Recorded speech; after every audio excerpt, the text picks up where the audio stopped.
원 팀장의 부동산 가이드 특별 기획으로 최근에 8.13 대책이 나왔죠.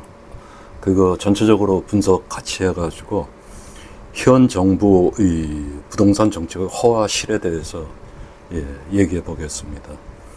그래서 제1부 8.13 대책 23만 호 공급하면 집값이 잡힐까? 정부는 공급을 늘린다는데 왜 집은 항상 부족한가에 대해서 말씀드리겠습니다. 여러분, 26년 8월 13일 정부가 다시 부동산 대책을 내놓았죠. 핵심은 크게 두 가지입니다.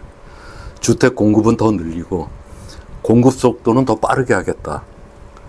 그리고 동시에 실수요와 주택 공급에 필요한 금융은 일부 풀어주되 투기성 대출에 대한 규제는 유지하겠다. 이번 대책에서 가장 눈에 들어오는 숫자는 바로 이겁니다. 수도권 23만 호 플러스 알파 공급. 정부는 수도권에 추가적인 주택 공급 기반을 확보하고 신규 공급 택지 10만 호를 추진하며 기존에 계획된 주택도 가능한 한 빨리 착공시키겠다는 방침을 내놓았습니다.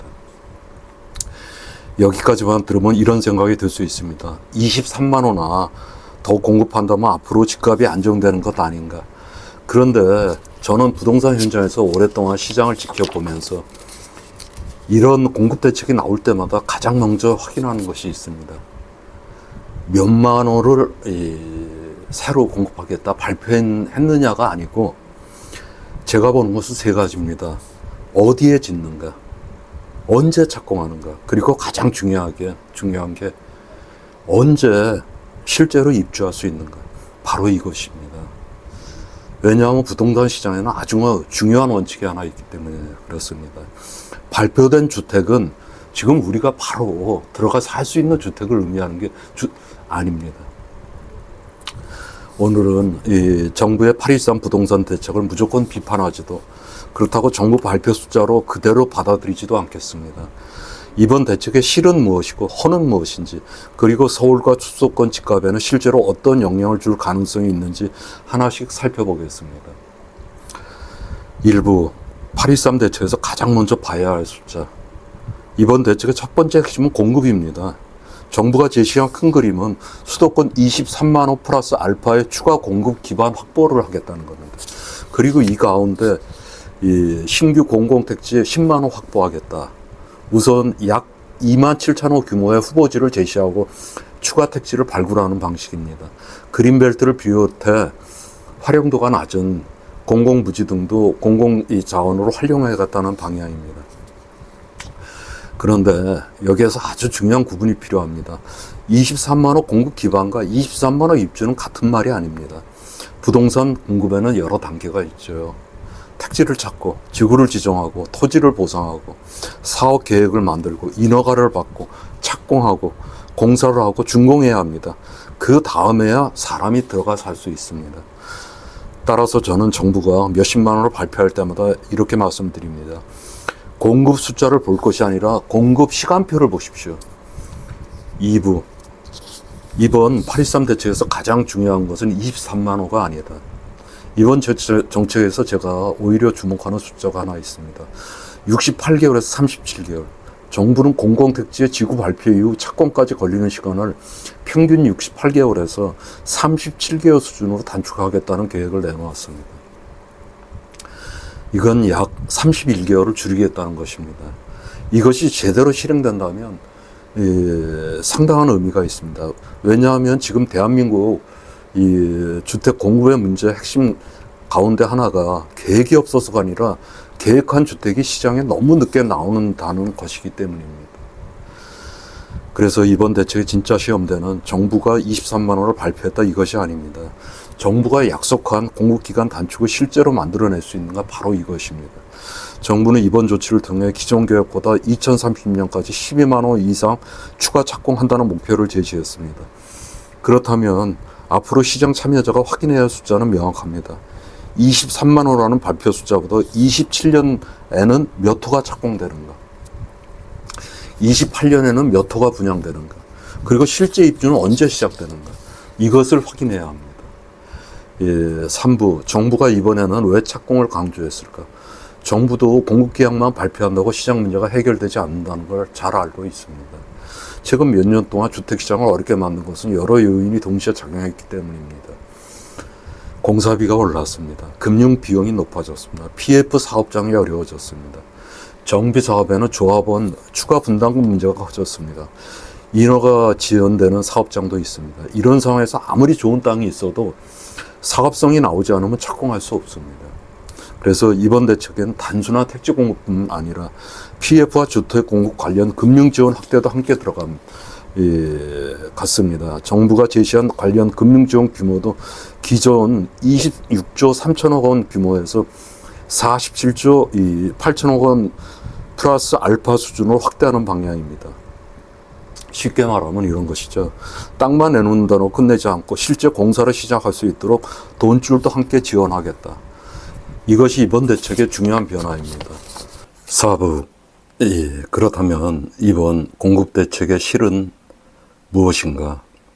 정부 정책 가운데 긍정적으로 평가할 부분부터 보겠습니다. 첫 번째, 공급 문제를 단순한 물량 발표가 아니라 속도의 문제로 보기 시작했다는 점입니다. 공급은 10년 뒤 숫자보다 앞으로 3년, 5년 얼마나 착공되고 입주하는지가 중요합니다. 두 번째, 정부가 인허가 명목을 직접 관리하겠다고 나섰다는 점입니다. 범정부 차원의 주택 신속 공급 점검 체계를 통해 지자체 협의와 인허가 지연 문제를 줄이겠다는 것입니다. 세 번째, PF와 공급 금융을 함께 지원한다는 점입니다. 아무리 규제를 풀어도 사업자가 자금을 조달하지 못하면 착공할 수 없습니다. 따라서 공급 정책과 금융 정책을 함께 움직이는 방향 자체는 합리적입니다. 네 번째, 비아파트 공급 문제를 다시 보기 시작했다는 점입니다. 이 점은 아주 중요하죠. 아파트만으로 모든 주거 수요를 해결할 수는 없습니다. 청년과 1, 2인 가구에는 빌라나 소형주택 같은 비아파트 시장도 중요합니다.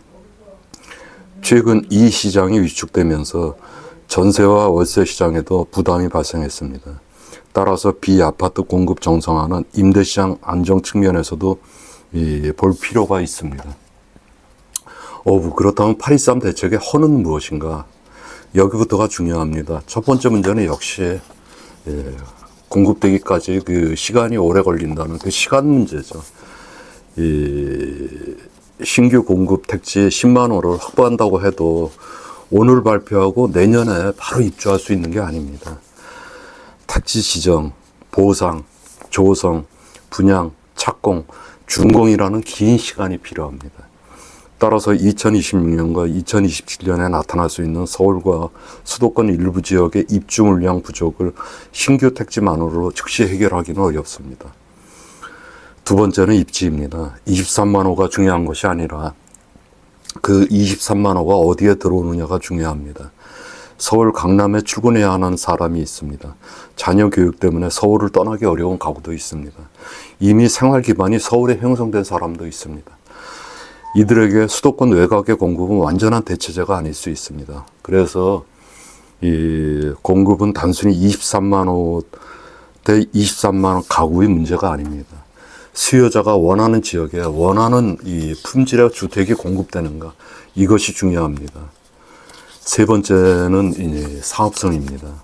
정부가 인허가를 아무리 빠르게 해줘도 공사비가 너무 높고 금융 비용이 높고 분양성이 떨어진다면 민간 사업자는 사업을 늦출 수 있습니다. 결국 정부가 행정적인 시간을 줄이는 것과 시장에서 사업성이 확보되는 것은 별개의 문제입니다.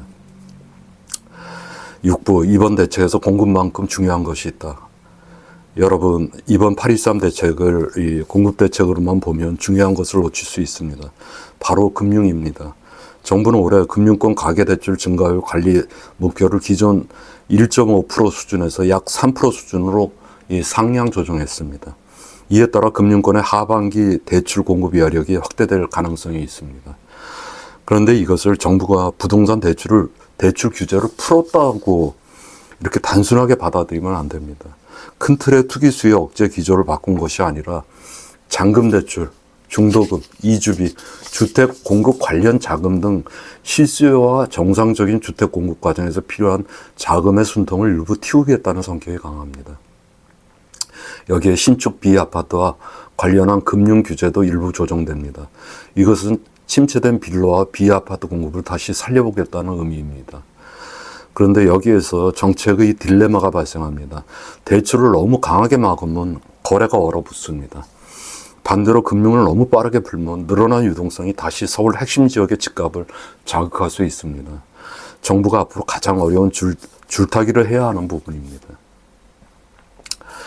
7부 8.23 대책이 서울의 집값을 바로 잡을 수 있을까? 가장 궁금한 질문입니다. 그래서 서울 집값이 떨어집니까? 저는 이 질문에 단순하게 이해 아니오로 대답하는 것은 위험하다고 봅니다. 단기적으로는 이번 공급 대책만으로 서울의 집값이 크게 움직인다고 단정하기 어렵습니다. 이유는 간단합니다. 오늘 발표된 신규 택지는 오늘의 매물이 아니기 때문입니다.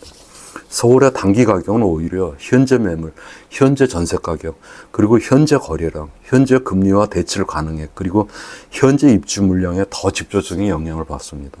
하지만 중장기적으로 정부가 실제로 착공 기간을 단축하고 상기 신도시와 기존 공공택지의 착공을 앞당기고 정비 사업의 속도를 높이고 PF 자금까지 정상화한다면 이야기는 달라질 수 있습니다. 그때부터 미래 공급 증가에 대한 기대가 시장 심리에 영향을 줄 수 있습니다. 따라서 8.23 대책은 당장 집값을 떨어뜨리는 대책이라기보다 미래 공급 부족을 완화하긴 대책에 가깝다. 저는 이렇게 보는 것이 더 정확하다고 생각합니다.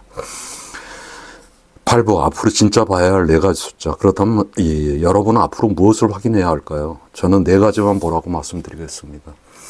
첫째, 착공입니다.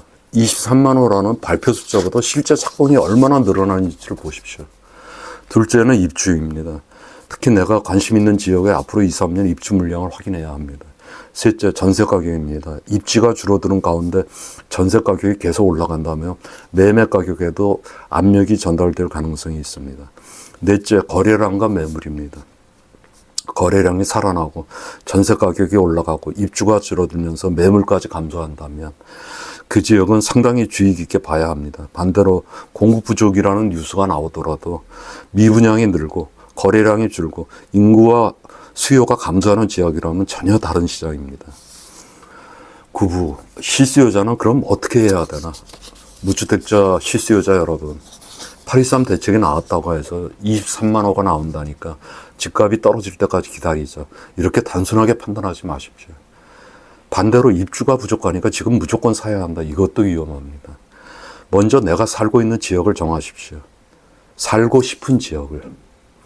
그 지역의 향후 입주 물량을 보십시오. 전세 가격을 보십시오. 거래량과 매물을 보십시오. 정비 사업과 주변 공급 계획을 확인하십시오. 그리고 마지막으로 가장 중요한 것은 내가 감당할 수 있는 가격인가, 이것입니다. 집값이 오를 것이라는 생각만으로 감당하기 어려운 대출을 받으면 안 됩니다.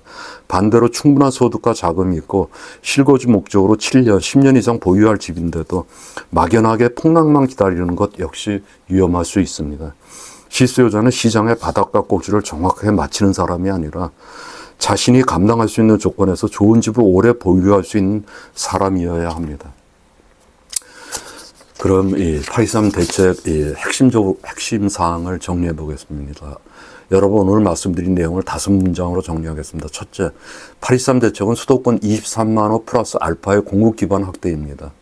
둘째, 그러나 23만 호 발표보다 중요한 것은 실제 착공과 입주입니다. 셋째, 68개월에서 37개월로 착공 기간을 줄이겠다는 목표가 실제 실행되는지를 봐야 합니다. 넷째, 이번 대책은 공급만 늘리는 게 아니라 PF와 공급 금융, 이 실수요 금융을 함께 보완하려는 정책입니다. 그리고 마지막 다섯째죠. 서울 집값의 단기 방향은 23만 원이라는 숫자가 하나가 아니라 입주, 전세, 금리, 대출, 거래량, 매물이 함께 결정합니다. 결국 이번 8.23 대책의 성패를 판단하는 질문은 하나입니다. 몇만 원을 발표했느냐가 아닙니다. 그 집이 어디에 언제 착공되고 언제 실제 입주할 수 있느냐, 바로 이것입니다. 그런데 여러분, 8.23 대책을 자세히 들여다보면 또 하나의 중요한 변화가 보입니다. 정부는 공급을 늘리면서 한편으로는 금융권의 대출 여력을 조정하고 있습니다. 그렇다고 기존 대출 규제 큰 틀을 모두 풀어버린 것은 아닙니다. 여기에서 아주 흥미로운 현상이 발생합니다. 같은 15억짜리 아파트라도 현금이 충분한 사람과 대출이 필요한 사람에게 규제의 충격은 전혀 다릅니다. 그렇다면 대출 규제는 정말 집값을 잡고 있는 것일까요? 아니면 집을 살 수 있는 사람과 살 수 없는 사람을 갈라놓고 있는 것일까요? 그리고 이번 이 8.13 금융대책은 이 구조를 얼마나 바꿀까요? 다음 2부 8.13 금융대책 대책을 풀면 집값이 다소 오를까 해서 DSR, 주택담보대출, 가계대출 총량, 잔금, 중도금, 이주비, 현금 부자 시장, 그리고 서울 수도권의 양극화까지 하나씩 분석해 보겠습니다. 감사합니다. 구독, 좋아요는 제게 분발할 의욕을 줍니다. 부탁드립니다. 또 댓글로 여러분 생각도 꼭 남겨주세요. 답변 꼭 드리겠습니다. 그리고 댓글에 링크되어 있는 네이버 카페 원팀장의 부동산 가이드를 보시면 부동산 신입 진로 상담이나 공지사항 등을 자세히 보실 수 있습니다.